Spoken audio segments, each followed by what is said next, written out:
damu hiyo hiyo tumehesabiwa haki, na katika jina lako tunakwenda tunaishi na kuona uwezo wetu. Uinuliwe Kristo mwaminifu.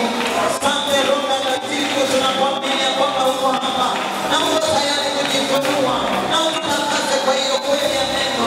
Maana imeandikwa watakase kwa hiyo kweli, na kweli ni neno lako Bwana. Karibu Roho Mtakatifu, karibu mwema. Tuko tayari kupokea kutoka kwako, na niliye mtumwa wako nitumie kama chombo kilichotengwa kwa ajili ya kazi yako iliyo njema. Fungua mioyo ya watakatifu wako hapa Bwana, maana imeandikwa watakatifu walio duniani ndio walio bora. Fungua mioyo yetu tukapate kulipokea neno lako kama ulivyofungua mioyo wa mwanamke yule Lydia ili alitunze neno lililohubiriwa na Paulo. Nasi tunaomba neema kufunguliwa mioyo yetu tukapokea neno Bwana. Nasema neno lako ni jipya, achilia upya katika maisha yetu kupitia neno hili Bwana. Hata kama tulilisoma asubuhi, jifunue kwa lugha nyingine tena, tukakuone wewe halisi na wewe peke yako unaishi, unamiliki, unaitawala kwa nguvu na heshima ya jina lako Mwokozi. Tunaomba na kushukuru. Amen. Amen. Haleluya. Bwana Yesu asifiwe. Haleluya. Sisi sauti za watu na sisi sauti za Mungu. Usharika wa Bwana Yesu asifiwe. Amen. Haleluya. Amen. Haleluya. Amen. Haleluya. Amen. Wenye nguvu za kumsifu Bwana wamtapie Yesu makofi.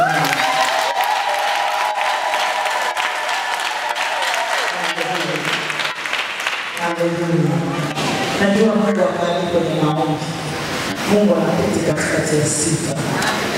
Kama kuna watu wanaamini ile sifa siku ya leo, hivi leo Jumapili hii nzuri, wiki nzima umelindwa na Mungu, si kwa ujanja wako, si kwa mali, si kwa zile kamera ulizoweka kwenye nyumba yako, sio vile geti uliotumia chuma ngumu sana.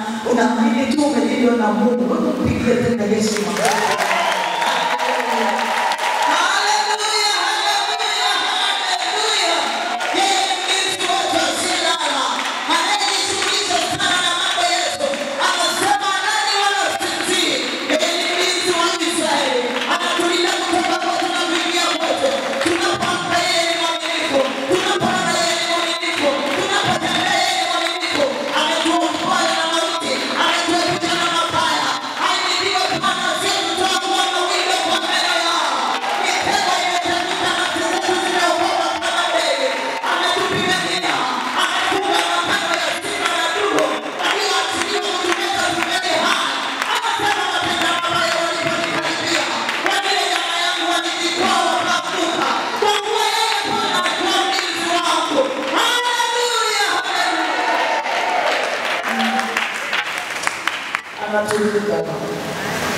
Ni mwaminifu, ni mlinzi wetu, ongeze tu sifa za kweli.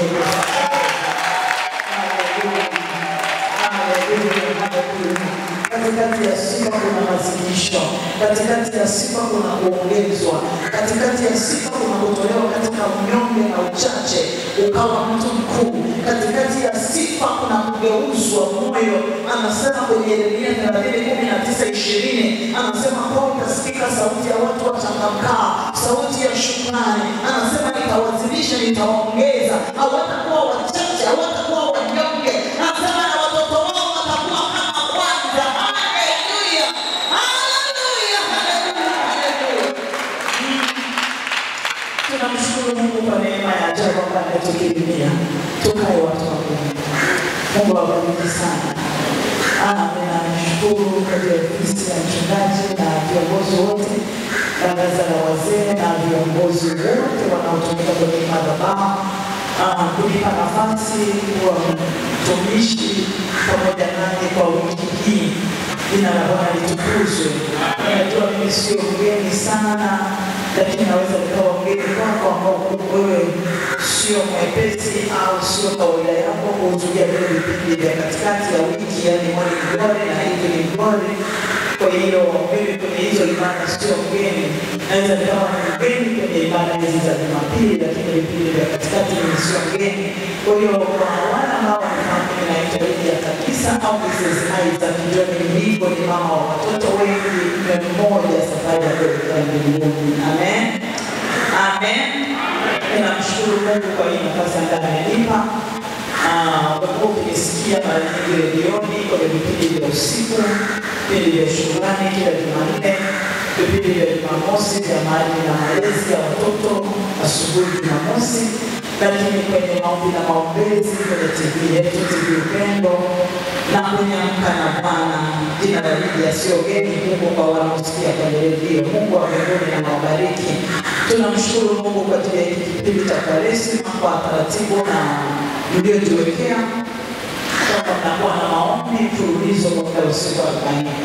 Siko peke yangu, nimeambatana na mume wangu pamoja na familia yangu wetu. Tunapatikana pia kwenye mitandao ya kijamii karibu ya kabisa, unakutana na vipindi vingine vingi. Mume wangu mahali alipo na bosi wangu, ulipende tu kanisa la Bwana.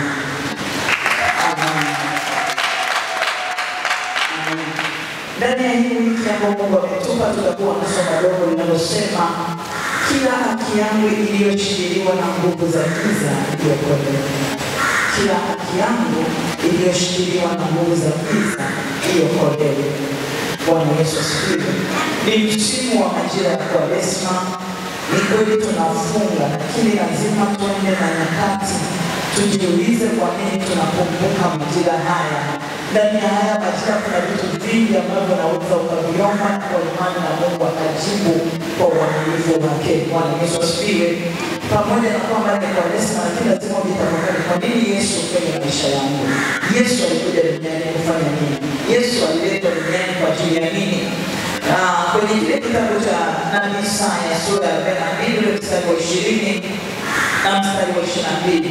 Nabii Isaya 42 mstari wa 20 na 22. Ni mstari ambao tumesoma sana kusoma sana tunaitumia sana kwenye maombi. Lakini kuna sentensi moja naitafuta kwenye hiyo mstari. Anasema kwenye mstari wa 20, Nabii Isaya 42 mstari wa 20, taruka mstari wa 22 anasema 22, anasema hivi: unaona mambo mengi lakini huyatii moyoni, masikio yake ya wazi lakini hayasikii. Mstari wa 22, lakini watu hao ni watu walioibiwa na kutekwa, wote wamenaswa katika mashimo, wamefichwa katika magereza, wamekuwa mawindo, wala hapana okoaye. Natafuta hiyo sentensi, wala hapana okoaye. Wamekuwa mateka, wala hapana asemaye rudisha. Hakuna okoaye, hakuna asemaye rudisha. Hakuna okoaye wala asemaye rudisha. Tunaona vitu vingi lakini hatuvitilii maanani. Masikio yetu yako wazi lakini hayasikii. Bwana Yesu asifiwe. Kuna vitu vingi tulichochukulia sawa tu, ndivyo tulivyo kama familia. Mama yangu alikuwa hivi, shangazi zangu wako hivi. Sio kweli. Mama kama walikuwa hivyo na wewe lazima wewe hivyo. Lazima sisi tuamue kutoka, kwa sababu Yesu ameshatuokoa na laana ya mauti kwa jina la Yesu. Haleluya. Lakini kwenye kile kitabu cha Wakolosai sura ya 1 mstari wa 13, Wakolosai sura ya 1 mstari wa 13 anasema naye alituokoa katika nguvu za giza.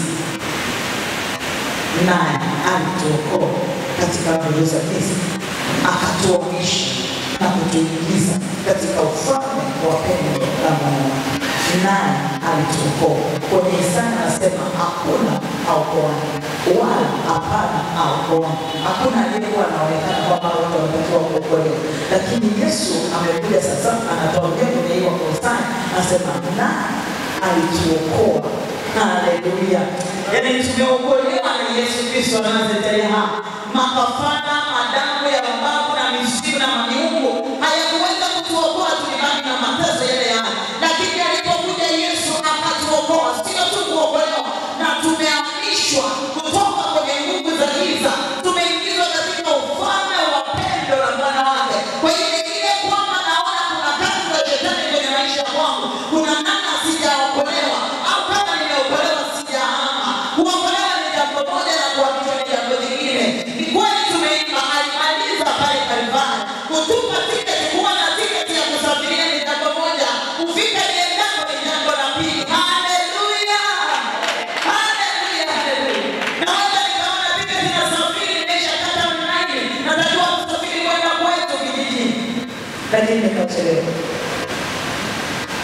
Ile tiketi ya Italy ikaisha kwamba nikikute nimedondoka kijini kwetu, lazima vigezo na masharti zizingatiwe. Wameniwekea ripoti time saa 11, lazima saa 11 niwe stendi, niwe airport, niweze kupanda kwenye basi, niweze kupanda kwenye ndege, ili niweze kufika ninakotakiwa kwenda. Yesu Kristo yupo, ni tiketi ya kutusaidia. Naomba nini? Yalishakwisha. Ni kweli yalishakwisha. Amesema imekwisha. Anasema hakuna okoaji. Kwa nini? Hakuna anayesema. Hakuna anayesema kuanzia kwangu hiki kitu kuisha, hakitasimama tena. Na sio tu kusema kwamba hakitaanzia kwangu tena, hakitaendelea. Lazima ukazana. Anasema kule kuomba kwake mwenye haki kunafaza na kuna kwa bidii, ndivyo utakapokuokoka. Watu watuombi wapendwa, tumeacha kuomba. Ni kwa lazima tumefunga. Nasema nimefunga siku 40. Umeweka maombi ya kimkakati. Usitende vitu vingi. Jichagulie tu kitu kimoja kinachokusumbua, ambacho unaona kimekuwa mwiba kwenye familia, kimekuwa mwiba kwenye maisha yako. Wakati mwingine nenda nikatabia. Nasema Mungu, mimi kwa Ismaili niokolewe hapa. Niokolewe tu hapa kwa Ismaili. Uniokoe hapa, na sio tu kuniokoa, unihamishe. Nataka kutoka kwenye hii tabia. Tumepanga na tumwambia kile nikitendacho, ninataka kama mkitenda zitende. Kwa nini? Anasema ile roho ya dhambi iliyoko ndani yangu. Sitaki kusema uongo, na nini nitakuisha sema uongo. Kwa nini? Sio mimi, ni ile roho. Nishajikujua kuna kitu kiko sawa ndani yangu. Nimwambie Bwana katika moyo wa Ismaili, ninajua nikisha kufa na kufufuka tayari hapo kabla. Ninakumbuka ulikuja kwa ajili ya kuniokoa. Na mimi ninachotamani mwaka huu, ninachotamani katika hiki kipindi cha siku 40, Baba niokolewe katika hili hali.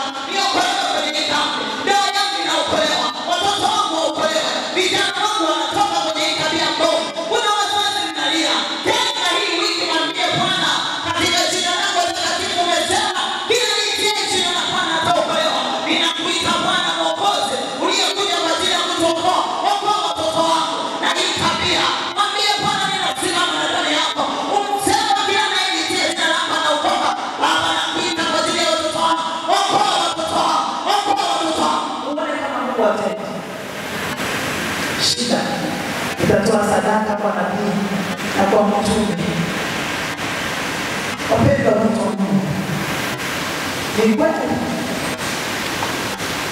Biblia inasema watu wangu wanaangamizwa kwa kukosa maarifa. Hatuangamii kwa sababu ya kukosa kuolewa, hatuangamii kwa sababu ya kukosa maombi. Lakini wakati mwingine tunaomba vibaya, ndio maana hatupati. Bwana Yesu asifiwe. Shida kwenye ukoo kwetu, au tabia kwenye familia kwetu. Nitoa mfano huu kwenye ibada ya kwanza, nikasema kuna dada mmoja nilikuwa naongea naye, nikamwambia sasa, hebu tukazane, tuombe kama kuna vifungo mbalimbali nikuachie ili uolewe. Ni dada mzuri tu, Mungu amempendelea, yuko vizuri sana, lakini anakwambia sijapata wakunioa. Wakunisalimia wapo, lakini wakunioa wapo. Nikamwambia sasa tuombe ili uolewe. Amenicheka kwanza, akasema naolewa kama nani, shangazi zako hawajaolewa. Umeona, amekubali hiyo hali kwamba kwa sababu shangazi zako hawajaolewa na mimi sio kuolewa. Inawezekana ukaolewa wewe, inawezekana ukasoma wewe, inawezekana ukajenga wewe, inawezekana ukavuka hapo ulipo. Haleluya! Kwa sababu akisha niokoa, sio tu kuniokoa, ninaama natoka kwenye ile desturi ya kwetu, ninaokolewa na kutoka katika hiyo tabia, ninaokolewa kutoka kwenye hiyo vifungo, ninatoka kwenye hiyo mashimo, ninatoka kwenye hiyo gereza, ninaingia katika ufalme wa pendo na mwana wa Mungu. Nikishaingia katika kwenye ufalme wa pendo na mwana wa Mungu, kule kuna haki yangu, kuna kushiba, kuna kustawi, kuna amani, kuna haki zangu ninazipokea sawasawa na urithi wangu. Kuna kaka mmoja tulikuwa naye kwenye grupu moja ya maombi ya kimkakati.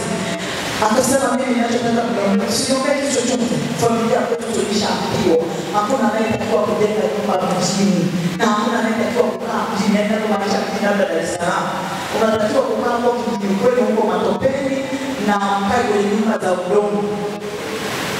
Asema kwa sababu kwetu hakuna hata nyumba ya bati. Tukasema Baba, ulituokoa ukatuamisha, muamishe kutoka kwenye ukoo, muingize kwenye ukoo wa kwako Yesu Kristo, aisabiwe haki na urithi wako Bwana. Leo hii ninapozungumza sio tu nyumba, ana manyumba. Haleluya. Haleluya. Lakini alikubali kulipa gharama ya kwamba kuanzia kwangu na uzao wangu hii hali lazima ikomeshwe kwa jina la Yesu. Tunaona vingi hatupitii maanani, tunaona ni sawa, sio kweli. Kumbuka Mungu amesema nini kwa ahadi zako? Ahadi za Bwana zinasema nini? Amesema ahadi zake umezikuza kuliko jina lako. Kama ahadi zake ni ndio na ni kweli, kwa nini kwangu zimekuwa? Kuna namna nguvu za giza zinafanya kazi. Kuna namna ambavyo nguvu za giza zinashikilia. Ninaposema kuokolewa nini? Yaani kunusurika. Tunaposema kuokolewa, kusalimika. Ninaposema kuokolewa, kupona au kukombolewa, kufunguliwa kutoka katika janga au hatari au kifungo fulani. Wewe ndio unayejua umefungwa na nini? Umeshikiliwa na nini? Sasa hivi ambapo vimewakamata kama familia, kama ukoo, kama kabila. Kumbuka kuna kipindi nilikuja hapa nikwambia hivi, kuna vitu vingine usitazame kwa sura ya familia, vitazame kwa sura ya kabila. Kuna namna ambavyo wakati mwingine nilikuwa nafaa mahali kwenda kupata kazi, lakini unasema au ni kabila gani? Huyo hapa. Ikaja inasababisha kumjibu haki. Nikawatolea mfano. Nikasema nilikuwa nasikia kabila fulani wanawasema kwa sifa fulani. Nilikuwa nisijaelewa. Nikatokea tu kwenye kazi hizi za maisha yetu ya kila siku. Nikahusiana na mtu kwenye biashara. Huku Swahili wanasema mtaani huku tunasema wakalipiga. Wakalipiga kwa kipigo kizuri. Lakini ninaposikia lakini natoweka sana kwa kuacha tena. Nikajumlisha zile tabia nilizokuwa nikisikia na mimi nikapungu nikaona kumbe ni kweli. Kwa hiyo hata iweje, hata kama ana sifa na vigezo siwezi hii kabila hapa. Sasa ni kweli ninaishafikia kwamba kabila la kwetu lina sifa fulani na sio nzuri na wewe kanyima gani. Kwa lazima inamwambia baba ni kweli mimi ni mwana, lakini baba mimi kwenye tabia za waya ninaokolewa, ninatoka kwenye hizo tabia, ninajikuta na hizo tabia za kwao, ninaingia kwenye urithi wa kwako, ninahamishwa kwa damu ya Yesu, ninatoka kwa waya na tabia chafu ambazo baba zikupi nguvu, ninajitoa huko, naingia katika ufalme wa pendo la Bwana wako. Ikiwa kuna tabia zinatuchelewesha waya, kuanzia kwangu na uzao wangu, hatutalisi hizi tabia kwa damu ya Yesu, ninajitenga na nitoa katika jina la Yesu. Nasema hivi na Yesu ndio nimeshaokoka. Kuokoka ni jambo moja, kujitoa ni jambo jingine. Haleluya. Imekwisha ndio, imekwisha nimepata tiketi. Lazima utumilie vitu vyako. Lazima upambanie. Mafanikio yako hali nzuri unayopata ni mapambano. Ingawa tunaenda katika mwili watu wa Mungu, hatufanyi vita kwa jinsi ya mwili. Silaha tulizo nazo zina nguvu katika Mungu hata kuamsha Mungu. Kuwa na fremu nzuri mahali pazuri haimaanishi ndio utauza vizuri. Sio kweli. Sio kweli. Lazima niende rohoni, nitamfunga yule mwenye nguvu anayetawala eneo, anayezuia. Lakini kuna yaliyoandikwa kwa habari ya familia na ukoo wetu. Andika habari za mtu ya kwamba atafanikiwa. Kuna kilichoandikwa kwenye ulimwengu wa roho. Hata kama kuna amri imeambiwa lazima nifanikiwe, ile neno linasimama mbele yangu, linakuwa kama ukuta linasimama ya kwamba huyu hatakiwi kuolewa, ya kwamba huyu hatakiwi kufanikiwa. Lakini kwa lazima hii anasema kila haki yangu iliyoshikiliwa na kuzimu lazima iokolewe kwa jina la Yesu. Watoto wangu wanaokolewa, hawatakuwa mateka kwa damu ya Yesu. Hata kama dunia inatangaza ushoga, haitakuwa huko katika malango yatakuwepo, kwenye familia ya kwangu yatakazwa. Hata kama binti wanabadilishwa majina, lakini kwenye tumbo la kwangu atatoka makahaba kwenye tumbo, hawatatoka wasagaji. Baba tumezaa kwa ajili ya ufalme. Haleluya. Haleluya. Haleluya. Mungu msema unabariki kazi za mikono yako. Kuna sizioni baraka. Kijana anatuambia umefeli wapi? Kuna nguvu za giza. Kushinda kwetu sisi sikia namna gani? Nchi ya ufalme. Lazima tusiendee hizo ufalme. Lazima tuendee wenye mamlaka. Lazima tuendee wakuu wa tisa. Lazima tuendee mapepo mabaya. Lazima tuyatie iishe. Yesu anasema alipokwisha kuteka mateka, alitoa vitu vyote, sio kimoja, vitu vyote akaviweka chini ya miguu yake kwa ajili ya kanisa.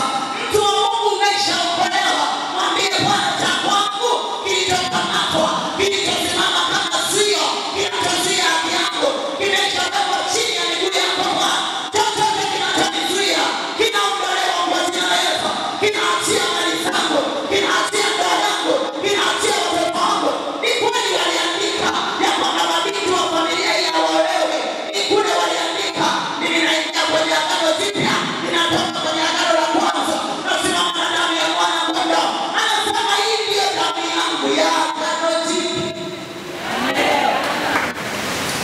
Yako maagano ya babu, yako maagano ya bibi, yasikusumbue.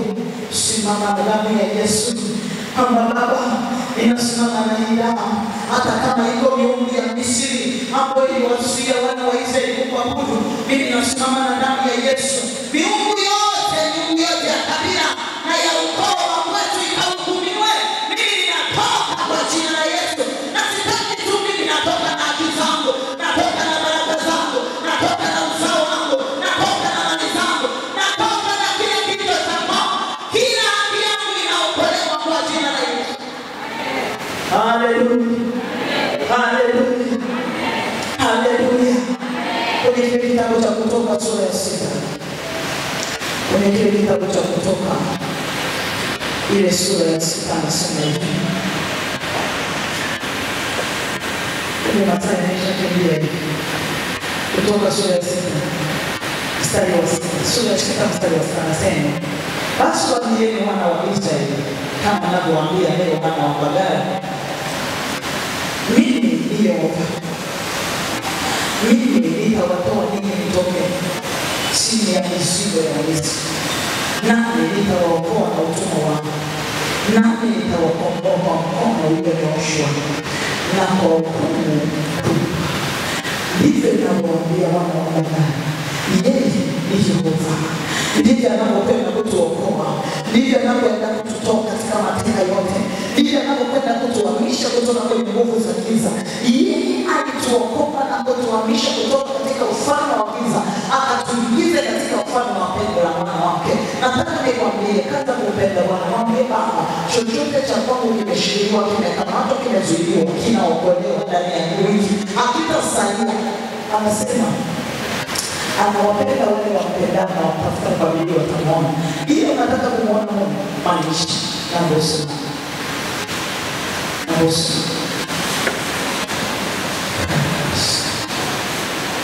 Mungu akamtuma Yesu duniani huku. Bali ameleta duniani ili tukue kwa yeye. Tunapokuwa katika matafakari ya Yesu, usitafakari tu kwamba ni Pasaka tunakaribia kwa nyama nzuri. Nyama pilau hiyo yote tunakula kila siku na tumbo kila siku. Na tumeambiwa leo ni Jumapili, ni Pasaka, tayari ni sikukuu, tayari ni sikukuu. Ni wewe kila siku unapoona umeamka umeona nuru ya Bwana imeangaza, hiyo kwamba ni sikukuu. Haleluya. Yaani kila siku ni sikukuu, lakini tafakari pamoja na kwamba Pasaka zimepita ngapi. Hii Pasaka ya kwangu ile tofauti. Chukua kitu kimoja tembea nacho. Na Bwana kama Yakobo shikilia, hata kama mfuko utavunjika, mwambie Baba, mimi sikuachi. Katika hili na ama, katika hili na yani kitu cha kwako ambacho kimeshikiliwa kinaokolewa kwa jina la Yesu. Ni mtoto anakusumbua, mwambie Mungu katika Kwaresima hii, nataka nikuone. Mimi sikuzaliwa jana. Mtoto ni zawadi na ni baraka, sio machozi. Kwa hiyo kuanzia leo, chochote kilichochoma mtoto wangu anaokolewa kwa jina la Yesu. Ndio na wiki nzima tutaangalia kitu. Mfano wa giza lazima upigwe kwa jina la Yesu. Hiyo mikono iliyonyooshwa kugusa vya kwetu lazima ivunjwe. Watu wa Mungu, wewe kama kombi yako nina Baba wasamehe ya wajua nitendana, mimi hiyo kombi sikusoma na sikuchaguliwa. Ila tu kombi ya kwangu ni kwamba utaki ustaki utaachia ulichokishika kwa jina la Yesu. Haleluya. Haleluya. Haleluya. Kwa hiyo kama utaungana na mimi ndani ya hii wiki, hata tudai vya kwetu kwa jina la Yesu. Na tunaachiwa sio tu kudai vya baki, tunadai na wanaviachia. Yeyote aliyeshikilia mikono itavunjwa kwa jina la Yesu. Hata kama Farao aliweka hukumu namna gani, ilipopita ile damu, mahali Mungu ikahukumiwa, walitoka wana wa Israeli. Acha ikahukumiwe miungu yote na vya kwetu vinashindwa kwa jina la Yesu.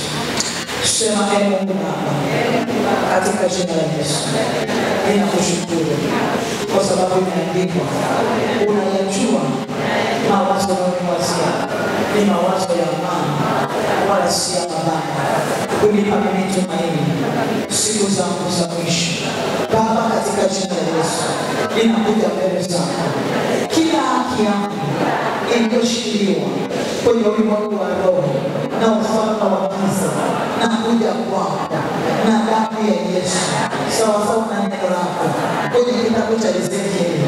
Imesema kwa kuwa sikuikataa damu, na hiyo damu itanifuatia, na ituma damu ya Yesu mahali popote nguvu za giza, madhabahu za giza zimeshikilia haki yangu, mali zangu, uchumi wangu, uzao wangu, afya yangu, viokolewe kwa jina la Yesu. Maana imeandikwa, karibia vitu vyote katika Torati usafishwa kwa damu, na pasipo kumwaga damu hakuna ondoleo. Na imwaga damu ya Yesu kila haki yangu ambayo imekamatwa, iliyoshikiliwa, iliyo shimoni, iliyoko gerezani, ambayo inawindwa kwa damu ya Yesu. Haki zangu ziokolewe. Mikono iliyonyoshwa juu ya maisha yangu ninakwenda kwenye ulimwengu wa roho. Maana imeandikwa, ingawa ninaenenda katika mwili, sifanyi vita kwa jinsi ya mwili. Silaha nilizo nazo zina uwezo katika Mungu hata kuangusha ngome, kila ukuta, kila ngome iliyosimama kwenye njia zako za mafanikio. Ninapomoa, ninaangusha hizo kuta. Haki zangu zinaachiliwa, zinaachiliwa, zinaachiliwa. Vilivyotekwa vinawekwa huru kwa damu ya Yesu. Bwana Yesu, nisaidie, nipiganie, nitetee kwa jina la Yesu. Baba mwaminifu, haki yangu mahali popote aliyeishikilia, anayezuia, kama Danieli aliomba siku 21, yule malaika alipoleta taarifa alimwambia, toka siku ya kwanza ulipoomba ulijibiwa, lakini yule mkuu wa Uajemi alinipiga siku 21. Baba, ninakwenda kwenye ulimwengu wa roho. Haki zangu kwa jina la Yesu, toka chia, toka chia, toka chia kwa jina la Yesu. Yule mkuu wa anga anayenizuia, achia maisha yangu, achia miliki zangu, achia hatua zangu kwa jina la Yesu. Anaenda mbele za Bwana kwa dakika chache, mwambie kile Bwana anatamani akusaidie.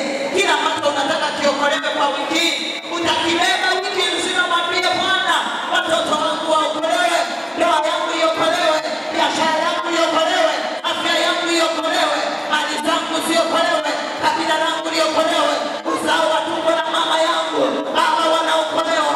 Nainua kaka zangu, nainua dada zangu Baba, tunaokolewa, tunatolewa kwenye vifungo, kwenye masasa ya Bwana. Baba watetee, Baba wasaidie, tuokolewe Bwana.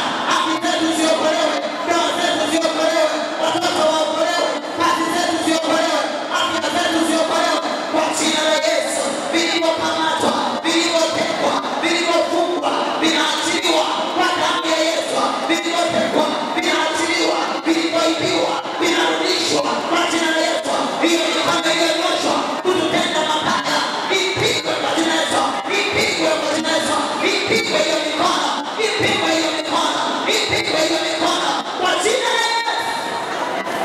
Mungu ni mwema, kila haki yetu iokolewe. Mesema hakuna Bwana, wanasema ilisha. Baba, tunasimama kama makuhani wa familia, kama makuhani wa koo zetu, kama makuhani wa mitaa tunayoishi. Baba, tunasema viokolewe, vijana wetu waokolewe, watoto wetu mashuleni waokolewe, ndoa zetu Baba ziokolewe, kazi zetu ziokolewe, maisha yetu yanaokolewa kwa damu ya Yesu Kristo. Waliofungwa waokolewe, wawekwe huru Bwana. Maana imeandikwa, Bwana akikuweka huru unakuwa huru kweli kweli, katika jina la Yesu Kristo. Mungu mwaminifu.